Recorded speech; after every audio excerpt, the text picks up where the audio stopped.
year was 2027. Advances in biotechnology were helping people improve their physical and mental abilities to an amazing degree. Provided, of course, they had enough money.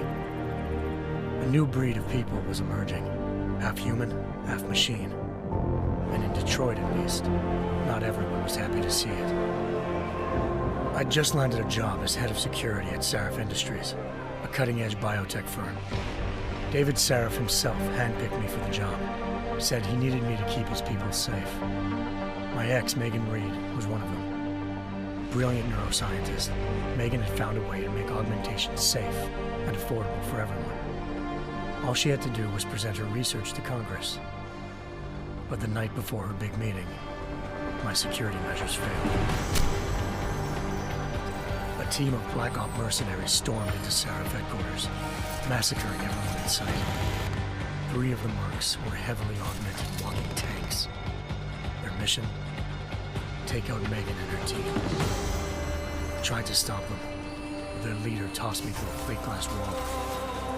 Last thing I heard as his bullets slammed into my brain was Megan's dying scream. I should have died with her. Only I didn't.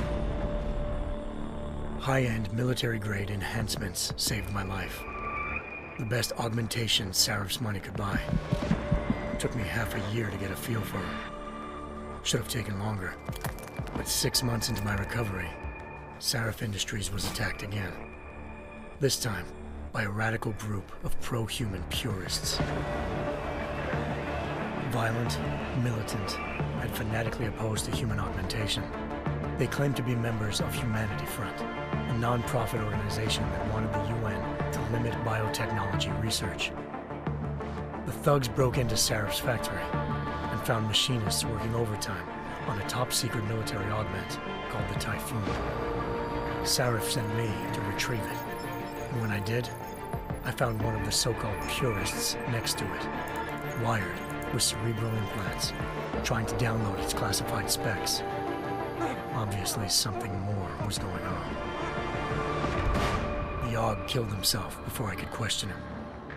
Sarif ordered me to dig deeper, so with the help of Frank Pritchard, Sarif's head of cybersecurity, I did. Turns out a second hacker had been controlling the AUG's actions from somewhere off-site. Pritchard and I tracked his signal to a secret FEMA internment camp in Detroit. The Black Op mercenaries were there. The same mercs who'd left me for dead 6 months before. Figured they'd try again when they saw me. It wasn't so easy for them this time. I took out the tank named Barrett, even got him to give me a new lead. A penthouse apartment in China. Of course, we both knew it would be a trap in the end.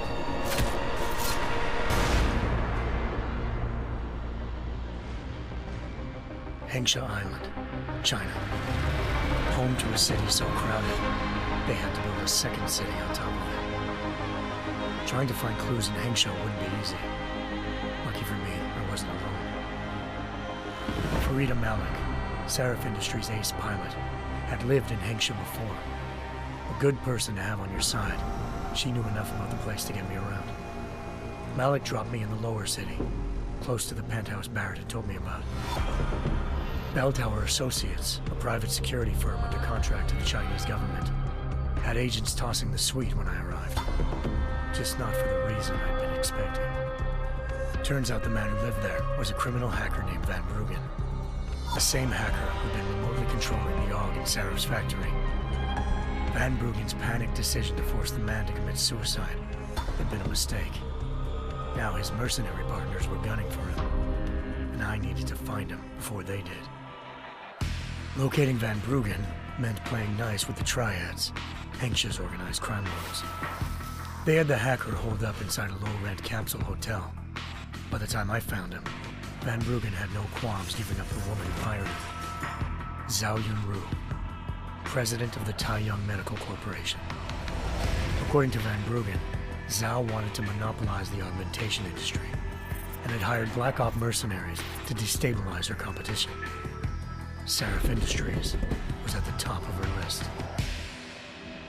To prove this, I needed to get inside TYM and grab a surveillance hologram off a server. I suspected Van Bruggen was hiding something when he told me this, but nothing could have prepared me for what I saw. Megan wasn't dead.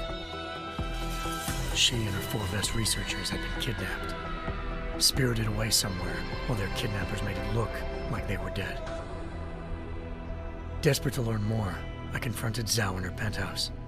She claimed to be a pawn in a bigger plan, and hinted at a group so powerful it controlled global interests at a whim. Then she slipped into a panic room and hit the alarm, forcing me to make a very quick exit. I figured Zhao was lying, but part of her confession made sense. David Sarif had been worried about his people. So worried, he'd required all of them to have subdermal locator devices surgically implanted.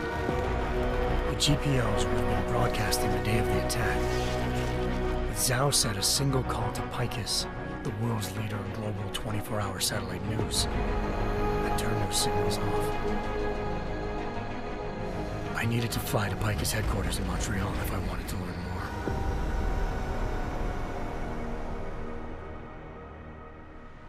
Eliza Cassan, Picus Communications' First Lady of News. Malik thought I was reaching when I told her Eliza was involved in this. The world's most famous news anchor, working with a mercenary hit squad. But when I confronted Cassan in her office, she freely admitted to jamming Detroit's satellites the night Megan's team had been taken. Said she's just been following her commands. I suspected she wanted to say more. But Black Op mercenaries showed up looking to shut us both down. And just like that, the Eliza I'd been talking to disappeared.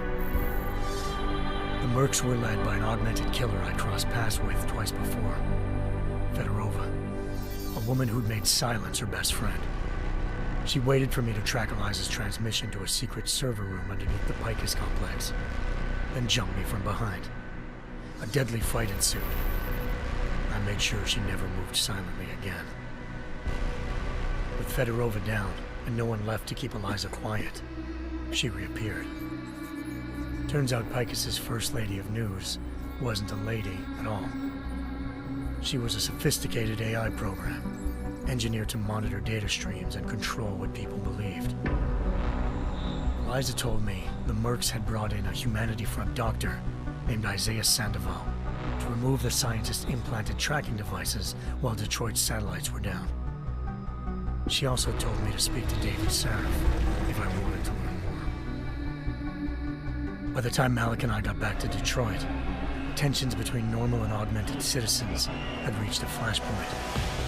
Riots were breaking out in several cities, and the UN was being urged to intervene. Sarif was trying hard to convince Hugh Darrow, the inventor-turned-philanthropist who'd once been a leading proponent of enhancement technologies, to help stop a possible regulatory vote. Sarif had a lot riding on Darrow. Megan's discovery would have given millions of people the chance to evolve beyond their normal human abilities, and at the same time catapulted Sarif Industries to the top of the Fortune 500. According to Sarif, Megan's kidnappers knew this, and didn't want people evolving unless they controlled how it was done. He called his enemies Illuminati, and urged me to keep searching. Determined to do so, I tracked down Sandoval via America's most outspoken augmentation opponent, Bill Taggart, Sandoval's boss and founder of Humanity Front. Sandoval admitted to operating on Megan's team when I confronted him, but said he hadn't removed their GPLs. He'd merely switched them to a different frequency. Pritchard was able to trace one of the signals to China. Malik and I immediately took off in pursuit. Unfortunately, the Illuminati were one step ahead.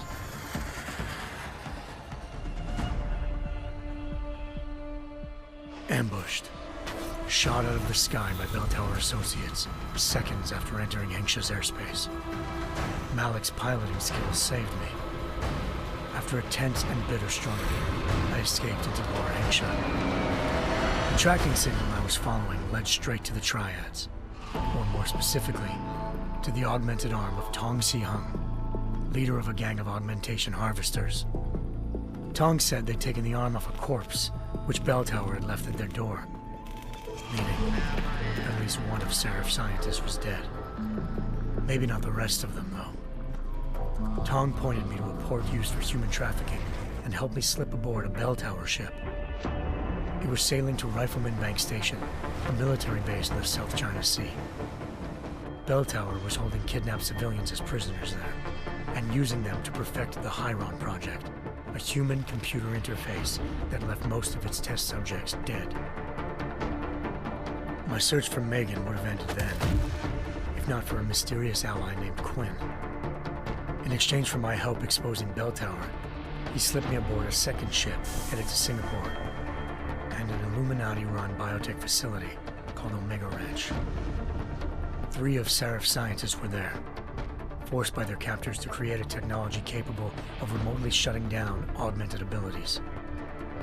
Thanks to an emergency recall notice issued by the World Health Organization, millions of people all over the world already had the biochip installed. With the help of the scientists, I tracked Megan to a private section of the ranch. There, I ran into Yaron Namir, the walking tank who'd put a bullet in my brain the first time we met. He'd teamed up with Zhao and was hoping to catch me off guard. But a little ambush didn't work. I found Megan in a suite belonging to Hugh Darrow, the billionaire philanthropist who'd Serif had called on for help. Darrow had convinced her to go along with the biochip plan by promising to sabotage the tech. As she was explaining this, Darrow appeared in a global broadcast, telling the world that augmentations would be the death of mankind. Then he activated the biochips to prove his point. All over the world, augmented people flew into a killing frenzy. Darrow had betrayed everyone, and it was up to me to set things right.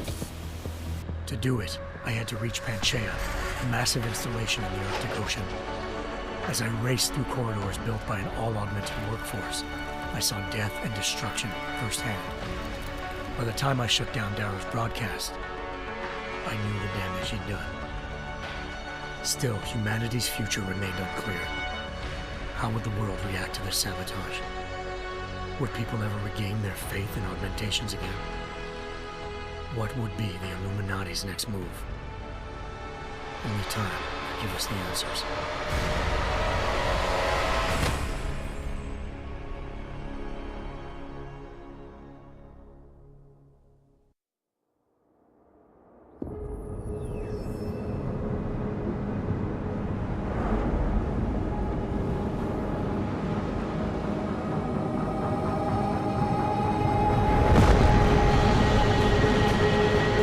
I once thought I could save the world.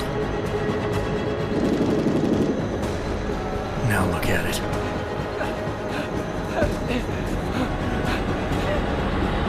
In yet another augmented terror attack, 251 passengers aboard Sister Airlines Flight 451 were killed when an augmented passenger broke into the plane's cockpit and ruthlessly butchered its flight crew.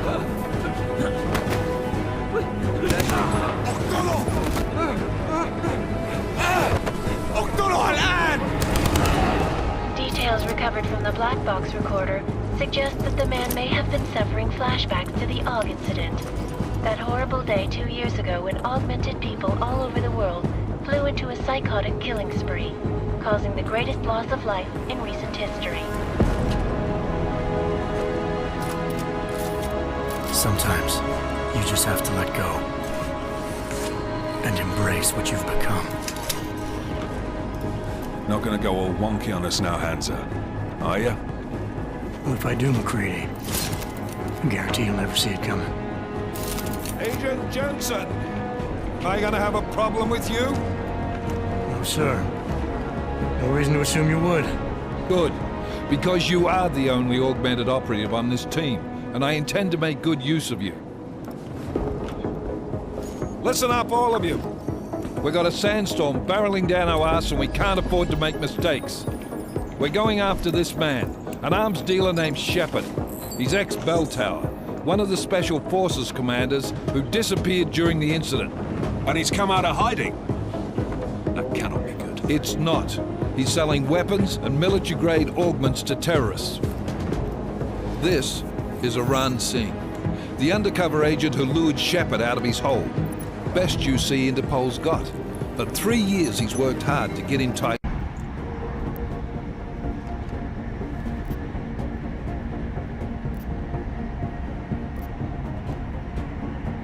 I'm not leaving my six exposed. Give me something lethal. Your call, but Singh's undercover in all this. So watch your fucking sights. What about range? There's lots of wide... So it's a crapshoot.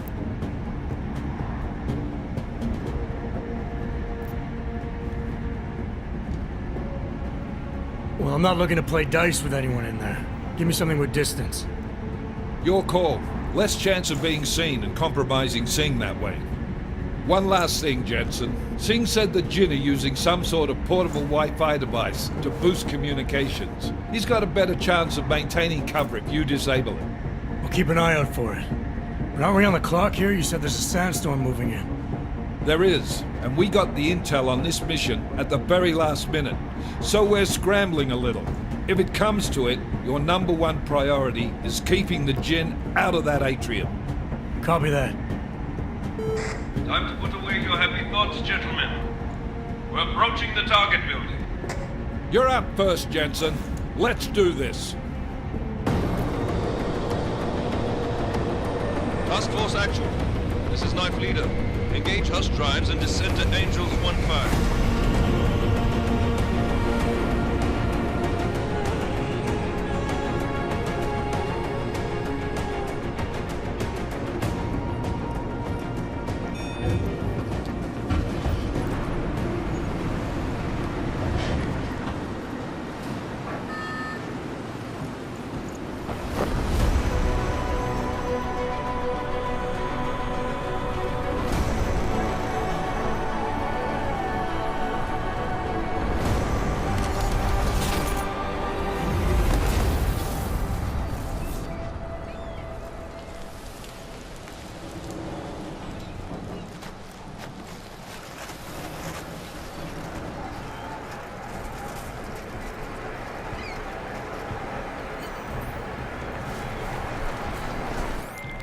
Team leader, this is Jensen. I'm on the roof. Solid copy.